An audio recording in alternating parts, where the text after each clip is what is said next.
Hey everyone, it's Jennifer Price. I'm the host of The Marriage Show on YouTube and Marriage Matters Facebook group.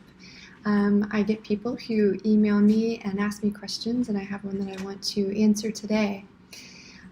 This is from Shelly. Shelly says, Dear Jennifer, my husband and I have been married for a year, and we have our first daughter on the way. We have been together 6 years. We don't fight much, but his mother will not let him go. He is an only child. It feels like his mother wants to also be his wife and still have a handle on his life. She can't seem to let him be a grown man and be a husband. She has come between us a couple of times. His mother and I did not have a relationship until we got married. I'm not sure how else to tell him that his mother needs to back off. I have told him it feels like he's more married to her than to me, and it's supposed to be us who work out the problems, and if we can't figure it out, then we ask our parents. I tell him I feel as if he doesn't put me first, but he puts his mother over me. I want him to have a relationship with her, but also know he's married now and has a wife. From Shelly. So Shelly, this is this is a sticky situation. First and foremost, I want you to realize that this is less about your husband and more about his mother. She obviously is not a truly happy woman, not deep down. She is not fulfilled in her own life in her own right. And it sounds as if she may be codependent on her son and really on your husband and really leaning on him to satisfy areas of her life that she, for whatever reason, is not satisfying on her own right now. So keep that in mind, that it's really about her and that she's not in a good place. Also, tell his mama to call me and let me have a talk with her. I am a mother and I have one son. He's now 23 years old. And I raised him to be the kind of man that puts his wife first. And I told him, if you ever choose me over your wife, then you are failing. You are making a mistake, that you always have to put your wife first, above everybody else in your family, above your career, above friends and hobbies. Your spouse always comes first. If I told my son, if he ever puts me above his wife, then I will consider the job that I've done as his mother, that I have failed, because I really taught him better. As parents, it's so easy for us to want to cling onto our adult children, to allow them to continue to bring us joy and satisfaction and all of these beautiful things that they brought us growing up. But when our children are grown and leave the home, we have to allow them the freedom to be independent and to make their own decisions. Children are not masterpieces that we create. Children create themselves. They really they are the artist of their own life.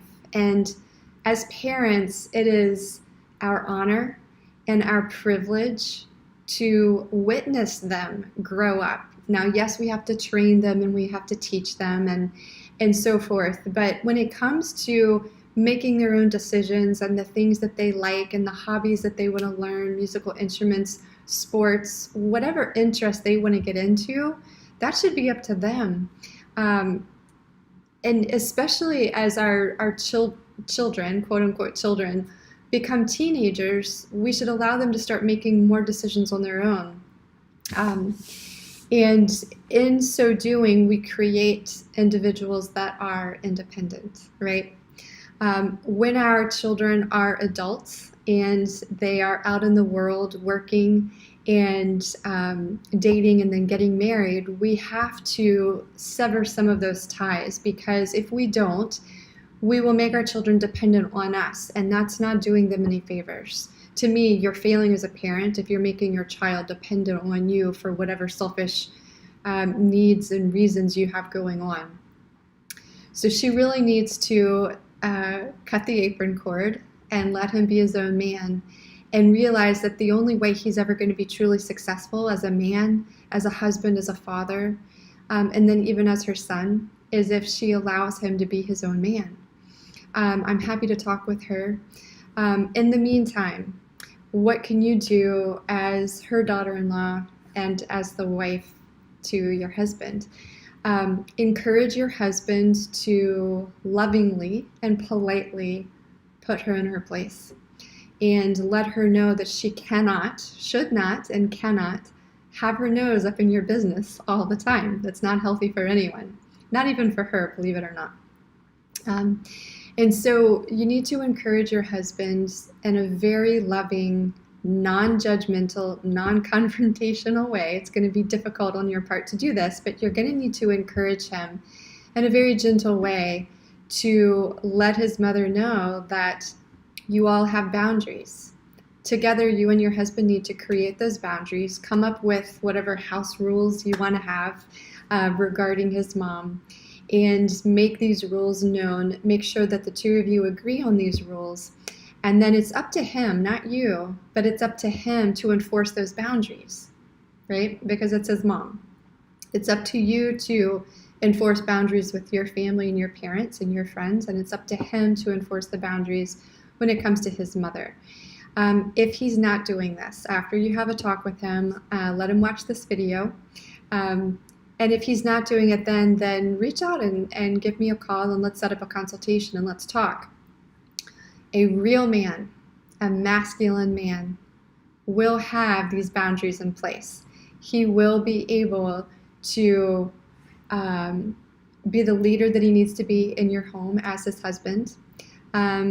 He will demonstrate leadership skills towards his mother by letting her know what the boundaries are and making sure that she adheres to them. That is being a husband. And if he's not doing that, he's not being a true husband, he's not being a true leader, and he's not being a real man, because a real man knows what his priorities are and he lives those out. So if you would like, reach out to me and let's set up a phone consultation. I can speak with you and your husband about how to set these boundaries and how to, in a very loving way, let his mom know that she needs to back off and be more of a supporter and lover and encourager instead of a dictator, right? So yes, reach out to me if you'd like a consultation. Get your husband to watch this. And then as far as your role as daughter-in-law, foster that relationship, go out for tea, go have lunch, do a girls' day, a spa day, shopping, whatever it is the two of you enjoy doing together. But foster that relationship with her away from your husband, so that her son is not involved, just the two of you can bond. And then also encourage her to find what hobbies and interests in life she really likes, and encourage her to become involved in those, whatever they may be, because when she's involved in activities and hobbies that she truly loves and she's fulfilled as a person, then you'll notice that she's not going to be up in your business like she has been. Maybe she is really involved. Maybe she's too involved. I don't know what her situation is, but what I do know is that in her heart, in her interior life, if things are not right, if she's not emotionally happy, emotionally healthy, and living a life of true fulfillment, women like that tend to kind of leach out into every person's life that's around them, children, sisters, brothers, cousins, friends, everyone, because they're so unhappy with themselves, so they want to focus elsewhere, because sometimes it's just too painful to stop and focus on yourself or focus on personal development work that needs to be done within. So it sounds like she needs a little bit of personal development, and I'm happy to help if you want to have her reach out to me. But in the meantime, happy to talk with you and your husband as well. Okay, Shelly? Hope that helps. And for everyone else listening, if you have a question, email me your question on Facebook, or you can email me at info@jenniferprice.com. Just say, "Dear Jennifer, ask the question and I will respond by video. Have a great day, everyone. Until next time, love one another.